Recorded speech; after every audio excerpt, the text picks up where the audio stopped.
I don't have a job and only finished middle school, I told the panelists firmly. I won't let this older woman leech off me anymore. Pack your things and leave.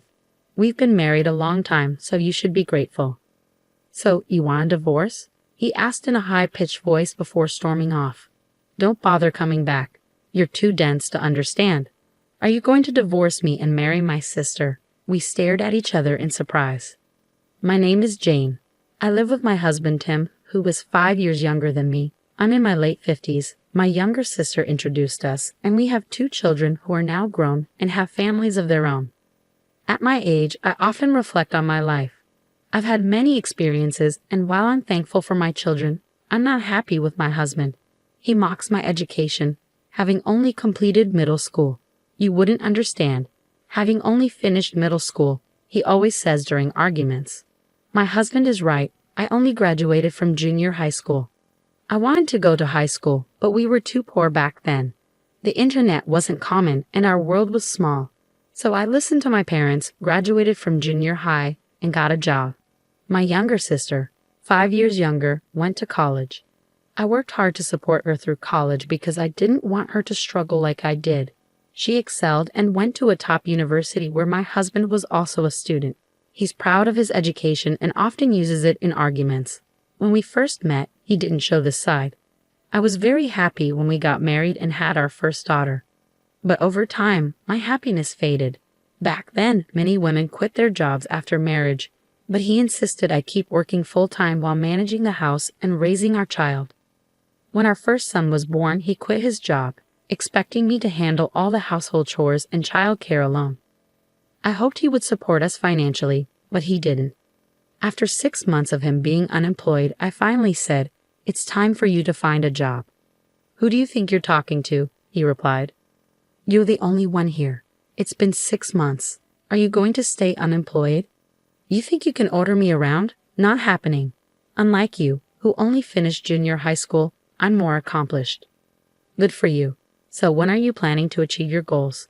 "If I want a job, I'll find one. And you don't get to decide what job I take. I have that choice." "All right then, go ahead and choose." "I can't. There's no job that interests me. He might have graduated from a top university and be good at studying, but he can't support our family. Without action, his fancy degree means nothing. Then at least contribute something to the family." "What kind of fool are you? It's absurd for me to do everything, isn't it? You're the one who had our children. You should appreciate that." I've stayed with this man for years because of our circumstances. In our generation, divorcing can lead to gossip and criticism, not just for the mother, but also for the children. I want to avoid that, but now that our kids are grown up, I think it might be time to end things with him. I'm nearing retirement age. Is it wise to consider divorce now? Just thinking about it makes my future seem brighter. Lately, I've been studying for my high school equivalency exam. With the kids grown, I have more time to focus on studying. I recently passed the exam, but I haven't told my husband. I know he would make fun of me if he knew. The other day, I got an acceptance letter. Soon after, my sister called me. "Hey, are you home?" "I'm on my way." "What's up?" "I'll explain when I get there." "All right, I'll be at the station. Unlock the door in 10 minutes. "Okay, see you soon." She hung up abruptly. 10 minutes later, my sister arrived. "What's wrong?" "How's your husband?" "We got divorced." "What? When did you get divorced?" "Oh, about 6 months ago." "I had no idea. I didn't tell you. By the way, do you have a spare room at your place?" "No, we don't." "Yes, you do. The kids are all grown up now." "Well, we kept their rooms just in case they visit." "So the guest room is free?" "Yeah, it is." "I'll stay there then." "Okay. I'm moving in today." "Wait, isn't this sudden?" "No, it's fine. Tim said it's okay." "Yeah, I told her she could come if she needed help," my husband added, returning from the convenience store. "Why decide that without discussing it with me? It's not right. Your sister needs help, Anju. That's why people like you who only finished middle school are clueless." "Exactly, she never helps anyone," Judy chimed in, siding with him against me. I knew she had always been like this. Despite my frustration, I did my best for her because she's family, but bitterness lingered. Eventually, I moved in with Judy, and I was the sole breadwinner while Judy and Tim did nothing all day. If you're going to stay here, at least pitch in. Why isn't Tim helping out or working? Oh, Jen, you've been obsessed with money ever since middle school. Must have been tough. I was shocked. Soon after, I noticed Judy and Tim spending a lot of time together. Their behavior bothered me the most. They seemed like lovers, though I doubted they were oblivious to it. I had to uncover the truth. I hired a detective agency and, as expected, a week later, I learned they were having an affair. When I told my children, they supported my decision to divorce. Now, I have no regrets. I'm just waiting for the right time to file for divorce. While Tim and Judy were out, I started studying for my law degree. It all began when I worked as a janitor at a lawyer's office. One of the firm's employees shared how he passed the bar exam at age 69, which inspired me deeply. I admired the idea of someone in their 70s taking on new challenges. That's when I decided I wanted to do the same. Then the day of my retirement arrived. When I got home, Tim and Judy greeted me with peculiar smiles. "I need to talk to you," I said. "What is it?" "You retired today, right? That means you're unemployed. How will you support yourself? You don't have a job and only finished middle school. I'm done with this. I won't let an older woman depend on me anymore. Pack your things and leave. Be grateful we were married for so long." "So you want a divorce?" He left with a raised voice. "Don't bother coming back. You know what I mean. Should I spell it out for you?